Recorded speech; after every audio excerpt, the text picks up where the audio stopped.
नमस्कार साथियों, मैं पत्रकार देवेंद्र गहलोत पीपल रामा से। नगर परिषद के जो चुनाव जो हुए हैं, जिसमें वार्ड 8 से मोनिका पति मोनू भावसार भाजपा की ओर से भारी बहुमतों से विजयी हुए हैं। तो इनसे हम चर्चा कर आज हमारे साथ चर्चा के लिए उपस्थित हैं जो मोनिका भावसार के जो पति हैं, जो कि भारतीय जनता पिछड़ा मोर्चा जो है उसके जिला उपाध्यक्ष भी हैं, श्री मोनू जी भावसार। तो इनसे हम चर्चा करेंगे। तो मोनू जी जो बताए कि ये जो आपको जो जीत जो मिली है, इसका श्रेय आप किन कार्यकर्ताओं को, किन लोगों को देना चाहते हैं? सबसे पहले तो मैं भारतीय जनता पार्टी के शीर्ष नेतृत्व को धन्यवाद देता हूं, जिन्होंने मुझ पर भरोसा करके एक बहुत ही टफ जो कांग्रेस का गढ़ माना जाता है मेरे वार्ड को, उसमें उन्होंने मुझे टिकट दी और भारतीय जनता पार्टी का अधिकृत प्रत्याशी के रूप में मुझे खड़ा किया।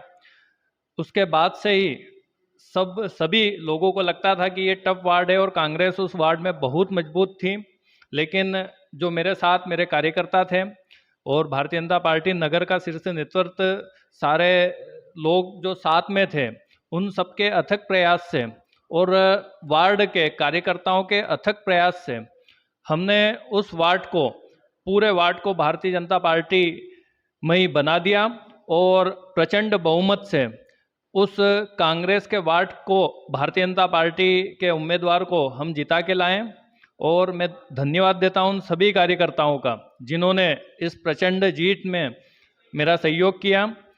आपको बता दें कि ये जो वार्ड है, वास्तव में ये जो वार्ड है, यहाँ से जो है कि कांग्रेस ने पूर्व पार्षद जो है जुगल किशोर जी खत्री, उनकी पत्नी को यहाँ से अपना उम्मीदवार बनाया था। और वहीं भाजपा ने मोनिका जी भावसार जो है कि इनकी मोनू भावसार की पत्नी है, उनको यहाँ से उम्मीदवार बनाया था।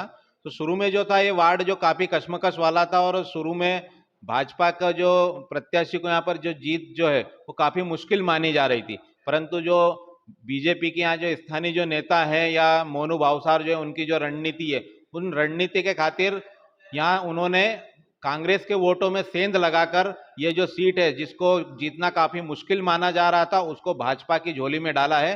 तो मोनू जी बताए कि किस प्रकार से अपने वार्ड में आप कौन कौन से ऐसे कोई विकास कार्य जो कि आपको नजर में आए हो चुनाव के दौरान, जिनको आप करवाना चाहते हैं?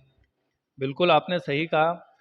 मेरा जो वार्ड था वो कांग्रेस का गढ़ माना जाता था और कांग्रेस के कई वरिष्ठ नेता उस वार्ड में निवासरत हैं। उन्होंने भी पूरी ताकत लगाई थी कि इस वार्ड को कांग्रेस से नहीं जाने दें, लेकिन हमारी जो रणनीति थी वो जो सिर्फ विकास के नाम पर थी।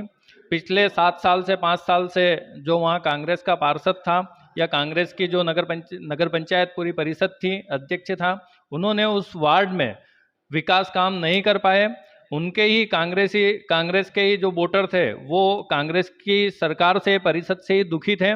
उन्होंने मुझ पर विश्वास जताया और उनको लगा कि ये नया चेहरा है और काम करने की ललक है इस व्यक्ति में। तो विकास के नाम पर जो भी वोट दिए हैं मुझे, वो सिर्फ विकास के नाम पर दिए हैं। और मैं वार्ड वासियों को भी विश्वास दिलाता हूँ कि पूरे 5 साल तक उनके किसी भी काम के लिए उनको पंचायत में जाने की जरूरत नहीं पड़ेगी। पूरे वार्ड 8 से मैं वादा करता हूं कि हर काम उनके घर में ही हम कर देंगे। जो भी प्रधानमंत्री आवास योजना की बची हुई कुटीर है वो सारी हम पूरी करवाएंगे और जितनी भी सरकार की योजनाएं हैं वो सारी योजना वार्ड के हर घर तक हम पहुंचाएंगे और ये कोशिश करेंगे कि ज़्यादा ज़्यादा सरकार की योजनाओं का लाभ हम वार्ड वासियों को दें। तो ये थे मोनू जी भावसार, जिन्होंने बताया है कि हम सरकार की जो भी योजनाएं कम से कम उस वार्ड वासियों को उनके घर पर यही सारी सुविधाएं उपलब्ध कराएंगे। तो मेरा सभी से निवेदन है कि मेरे चैनल को लाइक, सब्सक्राइब, शेयर करें। धन्यवाद।